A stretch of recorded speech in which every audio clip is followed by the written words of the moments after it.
So we're minding our own business. This is what it's all about today, minding our own business. And this is the 10th instruction in the wedding ceremony, and it is the 10th tradition in recovery. And it was the first time that I had it explained to me. The woman told me, just as simple as that, she said, it just means minding your own business. And I said, well, I can do that. And then she began to talk about how, in fact, it was kind of a rigorous thing to actually stay in that space where you're just minding your own business. And well, then I had, and then did you ever hear anybody say, well, first you got to get some business? Well, this is one of the things that we talk about having purpose, purposeful living, having, that overarching purpose that kind of gives meaning and really some structure to our lives, fulfillment. And of course, what we talk about here is having a purpose of service. And last week, we talked about being responsible servants, and that our job was to give the gifts that are ours, that this was our service. Our service was to give the gifts that are ours to give.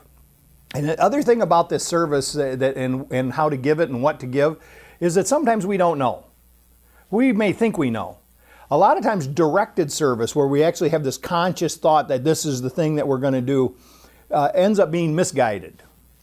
The proper service, when we talk about it, doing the right thing for the right reason, hopefully at the right time, that arises out of the connection with the presence of God, which was in the meditation. What we were talking about is that the way we really know what proper service is, what we know, how we know what God's will is, what good will is to be in the present moment, relaxed, quiet, not upset, not anxious, not worried about what we're supposed to do, and just wait for a second. And the guidance comes, and then we know what to give. And so then if our business is to give service, and then the question comes as to, well, who do we conduct business with? Well, we conduct business with whoever comes in front of us. And this really is where the challenge of the whole thing lies, is because so many times that person who is in front of us is a difficulty. We have issues. We have opinions. They are always a certain way. I was in San Francisco this weekend, and I found a meeting just a few blocks from the hotel. I was staying in the I was surprised. I was staying in the financial district at a nice hotel. I'm not going to say what hotel because I wasn't happy with them, and I might get a report on that later. But the meeting was like 5 blocks away. And as I started to walk, the neighborhood changed very quickly. I thought, well, where in the world is there going to be an NA meeting in this neighborhood? And then almost immediately I saw, oh yeah, we're not going to have any problem having an NA meeting here. So I walked down the street and I come to the place, and it was a cafe. The address was a cafe. And I looked and I didn't see any place where there was going to be a meeting, but then I saw in the back corner there was a stairway going upstairs. And I went up, and it turned out they had meetings there for everything that you could think of. And it really was kind of a good idea for the folks who owned the cafe, because as it turns out, everybody who goes to the meeting buys coffee and pastries and all sorts of other things from the cafe downstairs. So I guess everybody wins in this situation. But very nice. It was a very nice meeting. And here's the thing. I wasn't going to go to a meeting. I was going to go to a movie. Or maybe I was going to go out to dinner with my nephew. My nephew texted me, and he wanted to go out and have some sushi. And boy, you know what? When you ask me to go get sushi, that's a pretty big priority. And then I was thinking about going to the movies, and I looked at the times, and the theater's like 2 blocks away too, so it's like pretty easy. And then I was thinking about going to a meeting, and so here's the picture. I'm in the hotel room, laying on the bed in my underwear. I know, not a pretty picture, but trying to figure out what it was that I was going to do. So I took my new phone and I asked Siri where the theater was. Now, I kind of knew where it was already, but when I asked her, she didn't understand. And she gives me, it was crazy. I'm trying to have this conversation with her. I could have just looked it up on the computer, but you get into it with Siri. You're trying to talk to her, you're trying to get, and you can't figure out why she doesn't understand what you're saying. But she didn't understand it. But when I asked her where the NA meeting was, she had it like right there. Now I thought, that's probably a good idea if I go there. Now, I'm not superstitious in that way. But when somebody hits you upside the head with a 2x4, you just kind of respond.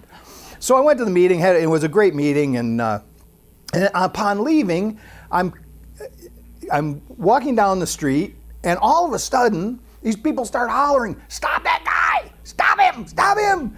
Hey, get that guy!" And all of a sudden, I see people on the other side of the street running down the street. And this kid shouts out, "He stole my phone! He stole my phone! Stop him! Stop him!" So then he runs down the street on that side, and I'm walking this way. 2 women beside me, totally freaked out, thought something terrible was about to happen, and they started running as fast as they could go the other direction.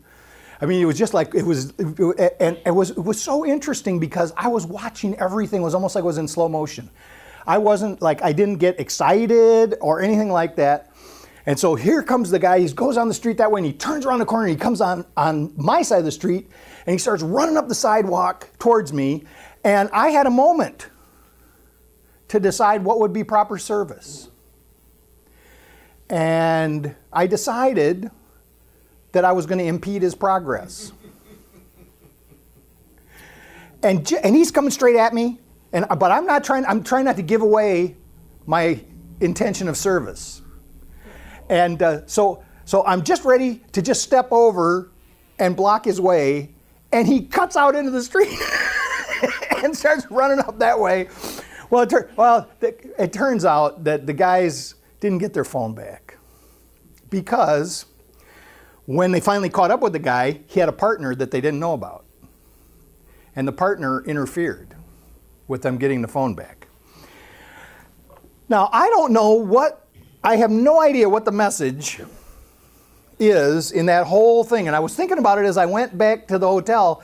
I said, I was sure that it came to me what I was supposed to do was to just impede the progress of this. I was absolutely positive. And then I thought, well, you know what? Maybe the guy had a moment to ask Holy Spirit what he should do.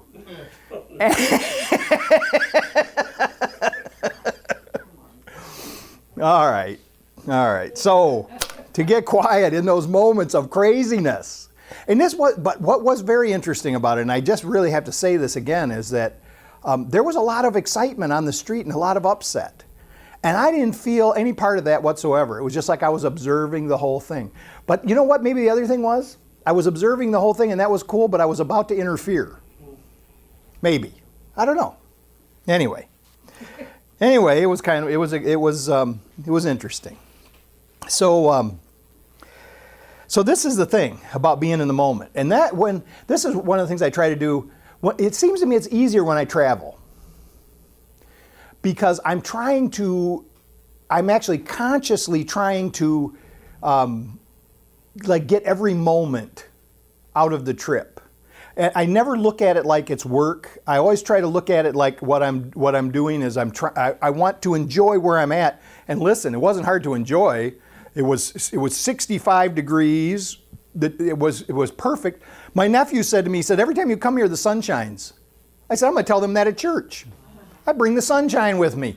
He said, it's been foggy here for a week and a half. So but it was nice. It was very nice. And for me, it seems like on those trips, I'm relaxed and I'm kind of just flowing with the flow. And then sometimes, involved in our everyday activities, there's just so much going on. There's things that are vying for our attention all the time. I mean, there's always we have a plan. Some of us have a plan. And this is what we're going to do. We know we have certain errands we're going to run in the day. We have certain things that we want to take care of. We have certain things that our spouse is telling us that we need to take care of. Sometimes that's important to us, sometimes not, depending on what the consequences might be. But there's all these things that are vying for our attention. And we think we got the thing in order, and then life just starts happening. We have every intention of getting the thing done, and something happens to interrupt us. Well, what I want to say today is that that's all right. That's okay. As long as the thing that interrupts us can be applied to this idea of purpose and business. As long as we can take care of business with this thing that occurs. And I believe that if we're paying attention and stay quiet and instead of getting upset that now we've been distracted from our business, look for the way to be of service in the distraction. That's really going to be the key to the whole thing. Well, sometimes I can do that, and sometimes I don't do that. I think that's the way it is with all of us. But I am in now. I want to, though. I want to practice that way. This is so. It's a conscious decision on my part to say I want to stay in the moment, no matter what thing occurs. I want to get myself focused in that moment, because that's the only way that it's going to turn into a situation where I can feel like I did something worthwhile, and it's not just a waste of time and something that got me off track from what I was supposed to be doing. Now, sometimes people come in front of us and they really want to distract us. And this happens in the workplace quite a bit. People just come by, they just wander by, and they just want to start talking to you about something that doesn't have anything to do with what you're about. Now, I remember when I went to a seminar, and the leader of the seminar said, now when time wasters come in front of you, you need to just say this one thing. If you say this one thing, almost never will they argue. You greet them when they come up, you're pleasant, and then all of a sudden you look down and you say, oh God, I got to get back to work. And then they go away. If you're on the phone with somebody that won't get off the phone, you do the same thing. But then I thought, but wait a minute, they came in front of me for a reason. They came in front of me for a reason. Now they came in front of me, they may come in front of me just because they wanted to talk about what was on HBO last night. They may have come in front of me to complain about something else.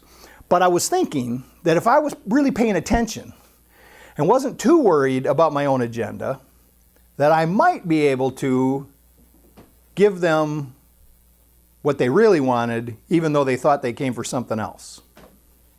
I'm just saying it's a possibility, something to consider. Maybe we could try it and report back, at some later date as to how that works. So, because we want to be supportive of others. We want to accept people as they are. We don't want to think we have some need to change people. These are all the principles that we were talking about before. We want to extend ourselves to them. We want to feel our connections growing with people. Because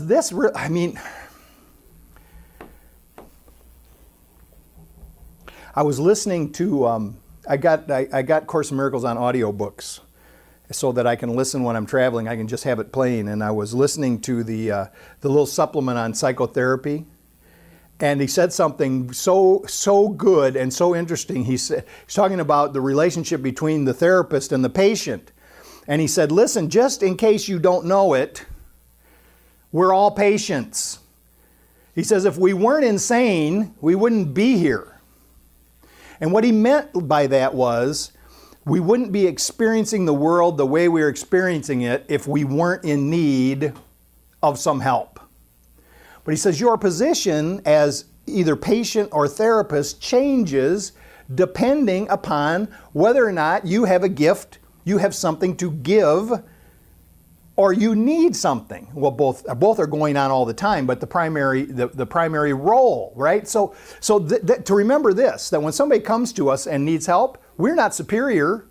We're just another patient who temporarily has something that they can use, that they need. And I just love the idea of if we think about it as far as recovery goes, the second step is talking about a restoration to sanity that is given by a power greater than ourselves. And so the restoration to sanity, and if you think about how it works in the recovery programs, is the way that this power greater than ourselves expresses is through group conscience, which means a coming together. So now, I'm extrapolating. My mind is running with this, and so I'm saying the restoration to sanity then is me coming together with that person that came in front of me in a like-minded way.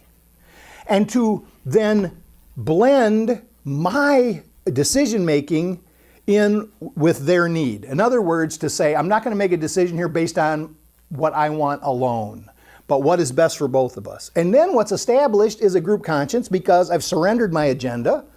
Group conscience is established. And then what it said in that second tradition was a loving God will express through us. And that then goes back to the second step, which would be that power greater than ourselves, which restores us to sanity.